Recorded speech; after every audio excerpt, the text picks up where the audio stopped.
안녕하세요, 여러분. 오늘은 지질시대의 환경과 생물 다양성에 대해서 이어서 배워보도록 하겠습니다. 그래서 우리 지난 시간에 뭐 생물의 환경들, 그래서 산호화석이라든지 고사리 화석으로 우리가 어떻게 환경이 변했는지를 알 수 있다고 했었습니다. 그래서 오늘날에도 그다음에 과거에도 산호와 고사리는 같은 환경에서 살았어요. 그래서 그런 환경을 지시해 줄 수 있다라고 했고, 그 다음에 화석을 통해서 그래서 생물의 종류도 알 수 있고 진화 과정, 증생성 시기, 환경, 정보, 수륙분포 변화, 지질시대를 또 구분하기도 한다라고 했습니다. 그래서 지질시대란 무언가, 그래서 지질시대란 46억 년 전부터 현재까지 우리가 지질시대라고 한다. 그래서 성간불열 시대는 제일 길다. 그 다음에 고생대, 중생대, 신생대의 순이다라고 했습니다. 그래서 이거는 또 화석 가지고 우리가 구분을 한다. 그래서 화석에 나타나는 생물계의 큰 변화 기준으로 오래된 순서부터 고생대, 중생대, 신생대로 구분한다라고 했습니다. 그러면 먼저 성간불열 시대부터 보겠습니다. 자, 성간불열 시대 같은 경우에는 대기 중에 산소가 없어요. 그리고 오존층이 없어서 육지의 생물이 살기가 어려웠습니다. 그런데 남세균이 출현하게 돼요. 얘는 어떻게 생겼냐면 이렇게 생긴 친구입니다. 남세균 이렇게 생긴 친구예요. 얘는 광합성을 합니다. 그래서 이산화탄소를 산소로 바꾸어주는 역할을 해요. 그래서 이산화탄소가 산소로 바뀌기 때문에 이제 바다에 점점점 산소가 쌓이기 시작합니다. 그러면 바다에 충분한 산소가 쌓여서 이제 더 이상 바다에 산소가 용해되지 않을 때는 이제 산소가 대기 중으로 올라가게 되겠죠. 그래서 이 남세균이 바로 우리 지구에 산소를 만들어준 친구라고 생각하시면 될 것 같아요. 그렇지만 아직 성간불이야 시대에는 산소도 없고 오존층이 없어서 육지에서 살 수는 어려웠다. 살기 어려웠다라고 볼 수 있고, 그러면 성간불이야 시대의 생물 같은 경우 보면은 발견되는 일단 화석이 드물어요. 왜냐면 너무 오랜 시간이 지났고 그 사이에 변성도 되고 암석들이 그다음 퇴적도 되고 이러다 보니까 생명체가 묻혀도 그게 다 부스러지거나 변성되거나 그래서 발견되는 화석이 굉장히 드뭅니다.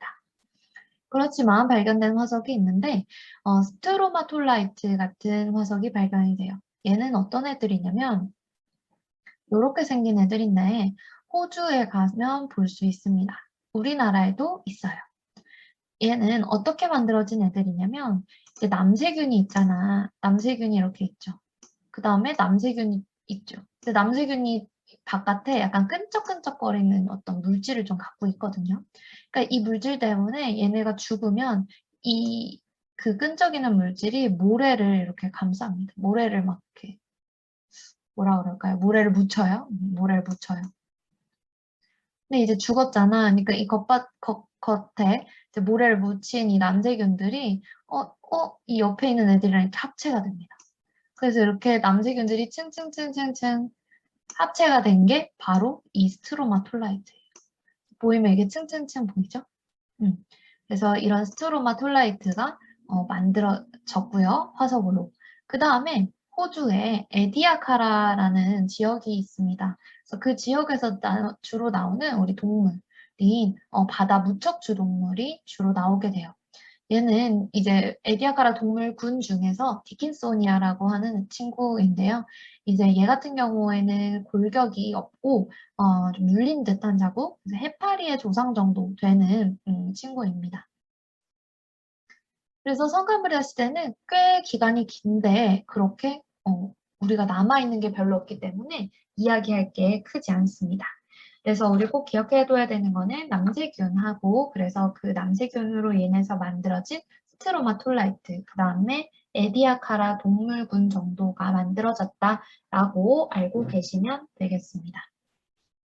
그럼 우리 이제 성간불이야 끝났으니까 고생대로 넘어가 볼게요. 고생대로 넘어가기 전에 지구 대기 산소 농도 변화를 한번 보도록 하겠습니다. 자, 일단 40억 년 전부터는 산소가 거의 없었습니다. 바닥이죠. 바닥이다가 증가하기 시작해요. 이때 뭐가 태어났겠어, 그럼? 산소를 만들어냈던 저 남세균이 생성이 됐겠죠. 그래서 남세균이 생성이 돼가지고 이제 산소 농도가 점점점 올라갑니다. 이미 이전에 남세균은 생성이 됐고 남세균이 산소를 생성해서 이 대기 중 산소 농도 비율이니까 다시 말해볼게요. 남세균은 이미 그 전에 생겼고 그래서 바다에 산소를 다 공급했는데 바다의 산소가 이제 더 이상 유기되지 못해서 한 24억 년, 3억 년쯤에는 이제 대기 중으로 산소가 올라오기 시작합니다. 그래서 그때부터 이제 광합성을 인한 산소들이 이렇게 올라오기 시작했고요. 그러다가 보니까 산소가 쭉쭉쭉쭉 있죠. 있다가 언제냐면 5억 년대쯤에 이제 드디어 산소가 충분해서 오존층을 형성할 수 있게 돼요. 오존층은 산소가 3개 모인 거죠. 이게 오존층이잖아. 그래서 오존층이 형성이 됩니다. 그래서 이때부터 생물이 육상에 진출할 수 있게 돼요. 그때가 바로 언제냐면 5억 년 전인 고생대입니다. 그래서 고생대 환경을 보면은 바다와 대기에서 산소 농도가 증가하면서 오존층을 형성할 수 있게 돼요. 그리고 뭐 말기의 대륙대 하나로 합쳐져서 판기가 형성이 됩니다. 이거는 우리 말기는 나중에 보도록 하고, 자, 대기 중 산소 농도 보면은 한 이 정도 있다, 5%보다 밑에 있다가 쭉쭉쭉쭉쭉 올라오면서 이제 급격하게 올라가기 시작하죠. 이 급격하게 올라갈 때 이제 오존층을 만들기 시작합니다. 또 오존층을 만들기 시작하다 보니 바닷속에 있던 생물들이 점점 밖으로 기어 나오기 시작해요. 또 고생대 생물 같은 경우에 보면 바다와 대기의 산소 농도가 증가하면서 이제 생물 수가 폭발적으로 증가하기 시작합니다. 호흡을 하니까 생물은 해양 생물이 일단 폭발적으로 증가하기 시작하고요. 그러면서 대기 중 산소량 증가로 오존층이 점점점 두터워지면서 자외선을 차단하기 시작합니다. 그러면서 육상 생물이 출현해요. 그리고 말기에는 판기 형성으로 대멸종이 발생하더라 라는 건데 이제 찬찬히 한번 보도록 할게요. 자, 고생대 생물입니다. 여러분들은 이 5개 정도는 꼭 기억을 해주셔야 됩니다. 얘네는 저번에 말했던 표준 화석이에요. 표준 화석은 시대를 대표하는 화석입니다. 그러니까 얘네 5개는 고생대를 대표하는 친구들이에요. 이 5개의 화석이 발견된 지층이다. 이 5개 중에 하나가 발견됐다. 그러면 그 지층은 언제 만들어진 지층? 고생대 때 만들어진 지층이라는 거예요. 됐죠? 그러면 먼저 이제 고생대 초에는 이렇게 바퀴벌레 같이 생겨서 삼엽충 같은 친구들이 나타났습니다. 바다에 살고 있었던 애고요. 투구개라고 혹시 알아요? 투구개와 유사하게 생겼죠. 그래서 투구개와 지금 저 삼엽충이 더 진화한 게 투구개가 아닌가라는 이야기가 있습니다. 그리고 바다에 일단 해양생물들이 많이 나타났는데 삼엽충 같은 경우, 그다음에 갑주어 이렇게 어류인데 바깥에 단단한 골격을 싸고 있는 이런 갑주어, 바깥에 갑옷 같다 그래서 갑주어거든요. 이런 갑주어가 나타나고요. 그다음에 이 필석은 굉장히 해파리 같이 생긴 애예요. 골격은 없고 이 위에 부분 약간 몰랑몰랑하고요. 이 아랫부분만 좀 단단한 깃털 그런 느낌이라서 처음에 얘가 화석이 발견됐을 때 이렇게 이런 모양이었다고 해요. 그래서 누가 필기한 것 같다라고 해서 일단 필석이라고 붙였는데 알고 보니까 나중에 재현을 해보니까 이 생물에 대해서 이런 모습을 가졌더라라는 거고요. 그다음에 완종류 같은 경우에는 조개랑 비슷한 형상을 하고 있죠. 그렇지만 조개는 아니에요. 얘 같은 조개랑 좀 다른 게 얘는 완종류는 완벽한 대칭을 이루고 있습니다. 음. 이제 이 완종류는 고생대 때만 살았던 애고 현재는 볼 수 없는 친구예요. 다음 방추충 같은 친구들도 살았습니다. 얘는 유공충의 일종으로서 방추충은 이제 밖에 석회질로 덮여 쌓여 있어서 그 탄소를 가지고 연령을 파악할 수 있기도 해요. 그래서 이 생물들이 이렇게 바닷속에서 많이 살다가 점점 생물이 이제 어류도 생기고 그러다 보니까 얘네들이 먹을 것도 없고 그다음 포식자도 생기고 이러니까 "바다에서 살기가 힘들다." 이러면서 점점 기어 나오기 시작합니다. 최초로 기어 나온 건 생물이 아니라 식물이었어요. 식물 중에 쿡소니아라는 요렇게 생긴 식물이 처음으로 등장을 하게 됩니다. 그래서 뭐가 씨가 날아갔겠죠, 육상으로. 음. 그래서 막 식물들이 자라기 시작합니다. 그러다가 바다에 있던 물고기, 어류들이 포식자가 너무 많으니까 얘네가 점점 물 밖으로 기어 나오기 시작해요. 그래서 앞에 약간 지느러미가 발과 같이 진화하기 시작합니다. 바로 이 최초의 양서류 요런 애들이 나타나기 시작해요. 나와 보니까 괜찮아. 자외선도 막아주는 오존층도 있고 그다음에 쿡소니아와 같이 식물도 있잖아. 그러다 보니까 괜찮아. 잘 뭐 살기가 너무 좋은 거야. 포식자도 별로 없고. 그래서 얘네들이 이제 나와서 살기 시작합니다.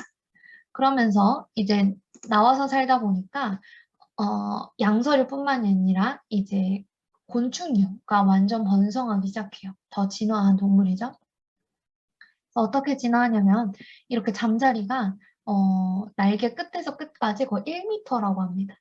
엄청 크죠. 그래서 얘가 메가네오라라는 옛날에 살았던 잠자리고요. 엄청 커요. 그다음에 여기 프로토파스마라고 얘는 바퀴벌레의 이제 선조인데 너무 징그럽죠? 이렇게 큰 벌레들, 큰 곤충들이 이 지구에 살았습니다.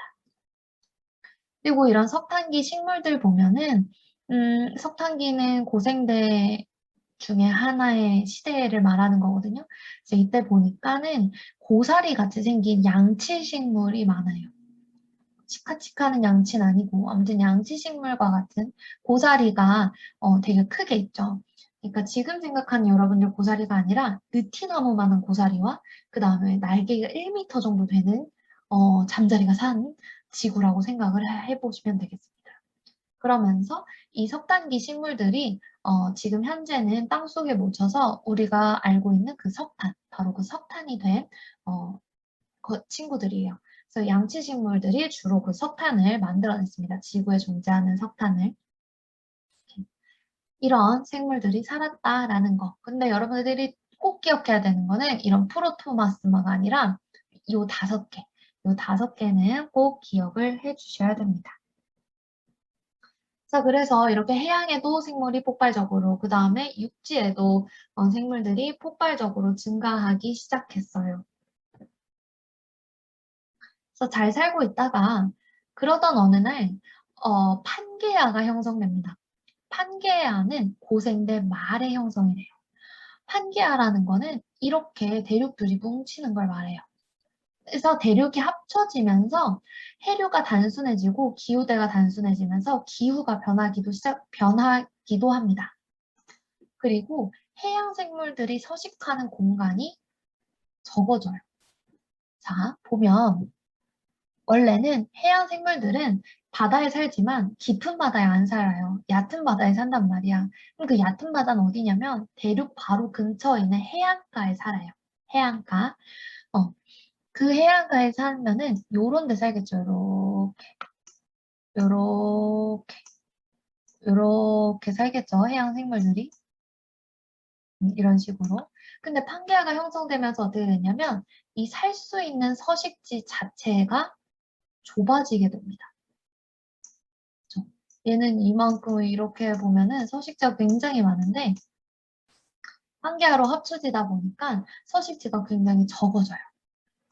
그러다 보니까 싸움도 많이 날 거고 그럼 먹고 먹히는 관계가 될 거고 그럼 피라미드 맨 아래에 있는 애들이 다 먹혀서 이제 최상위 포식자들도 배를 졸졸 굶게 되겠죠.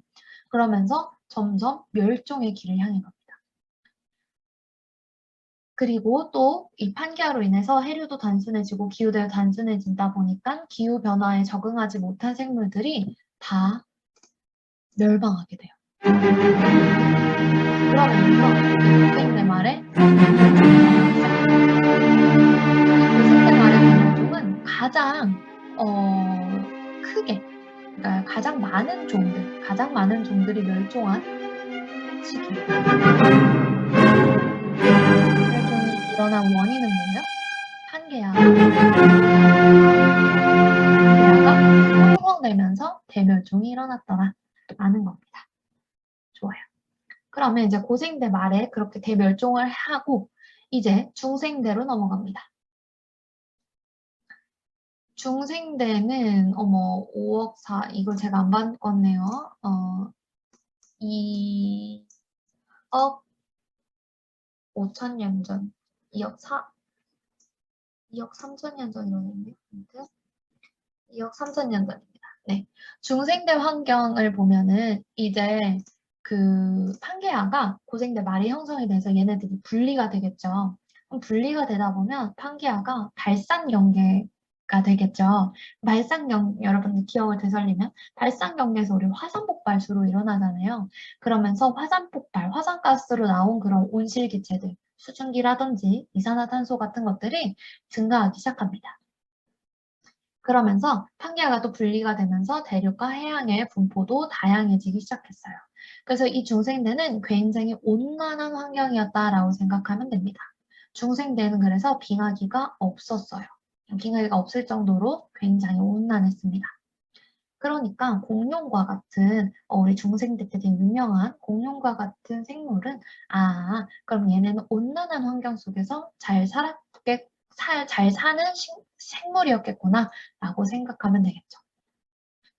그래서 중생대 생물 같은 경우에는 판게아 분리로 해안선이 길어지면서 아까 말했던 그런 서식지들이 더 많아지면서 이제 서식지 면적이 증가하면서 생물이 다시 번성하기 시작합니다. 그리고 암모나이트, 그다음에 공룡, 거시식물들이 번성하기 시작하고요. 그 다음에 속시식물, 포유류, 조류 등이 출현하게 돼요. 그다음에 말기에, 중생대 말기에는 소행성 충돌로 인해 공룡과 암모나이트와 같은 생물의 대멸종이 발생하게 됩니다.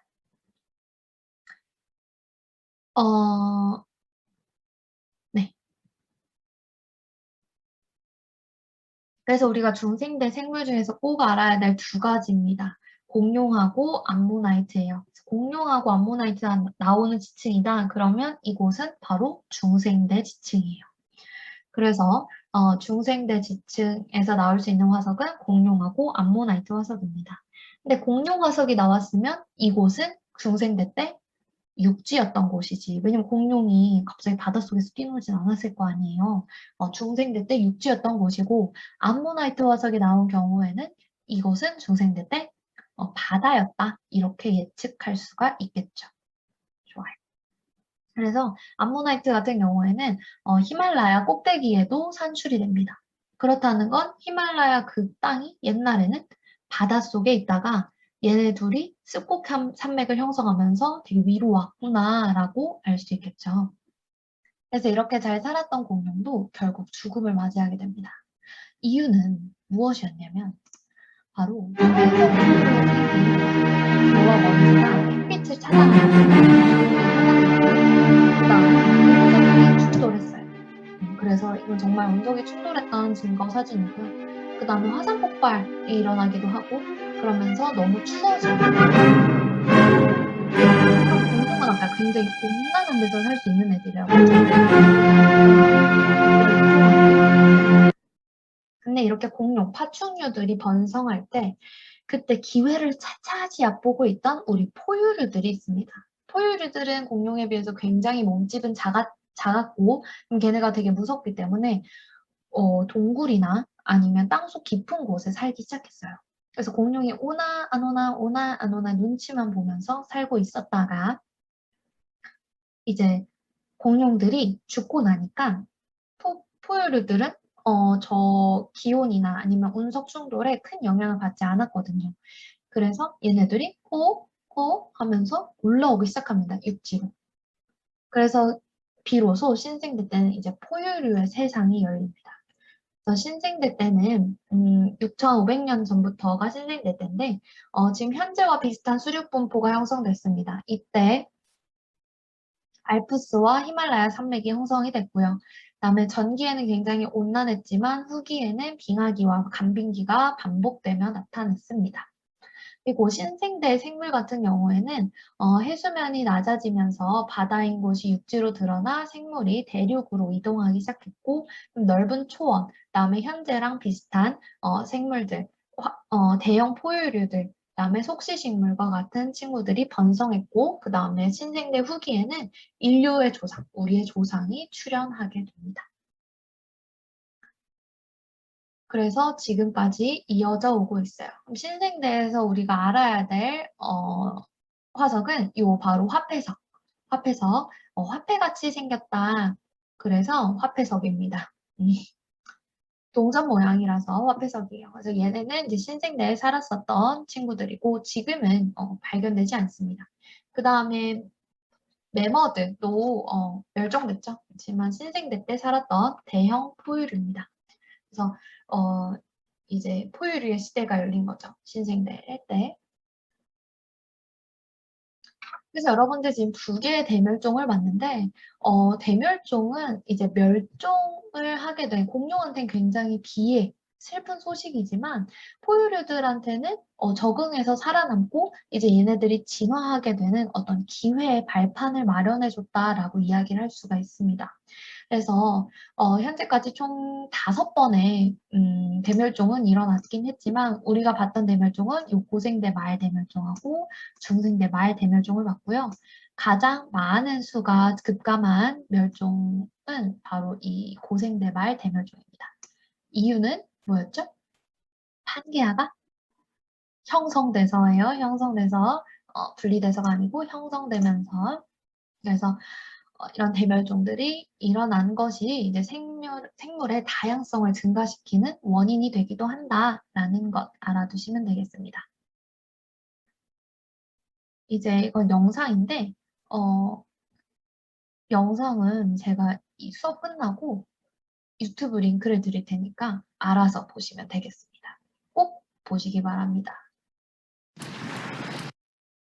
자, 그래서 지구가 생성된 이후 지구 환경 어떻게 변했는지, 그다음에 생물들은 어떻게 적용했는지를 우리가 적용이 아니라 적응인데 아무튼 적응하였는지 살펴봤습니다. 오늘도 고생 많았고 화이팅 합시다. 안녕.